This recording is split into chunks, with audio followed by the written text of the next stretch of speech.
Faire un point sur la situation avec notre correspondant dans la capitale Kiev. Bonjour Gulliver Krag.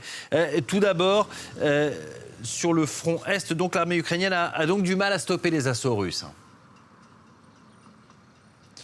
Alors, ils ont clairement ralenti cet assaut russe dans le nord de la région de Kharkiv, mais si il y a 3-4 jours, ils se félicitaient d'avoir empêché la Russie de prendre Vovchansk, une ville à 70 km au nord-est de Kharkiv. Aujourd'hui, les Ukrainiens disent ne contrôler plus que 60% de la ville.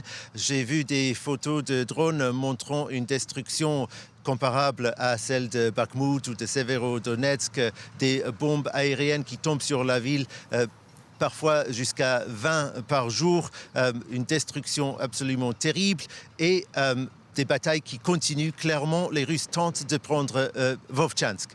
Ça, c'est pour le nord de la région de Kharkiv, mais ils ont continué à penser qu'ils n'ont pas vraiment amassé assez de force pour essayer de pousser vers la ville de Kharkiv, et plutôt ils cherchent à obliger l'Ukraine à défendre le nord. Et là, il y a des indications qu'ils vont étendre ce front nord vers la région de Soumy aussi, justement pour affaiblir les défenses ukrainiennes dans la région de Donetsk, où les Russes continuent de pousser aussi, notamment en direction de la ville de Pokrovsk, qui est environ 35 km à l'ouest de la ligne de front actuellement. C'est l'une des grandes villes dans la région de Donetsk toujours sous contrôle ukrainien et qui se sont aujourd'hui de plus en plus menacées. Les demandes d'évacuation de la ville de Pokrovsk ont augmenté.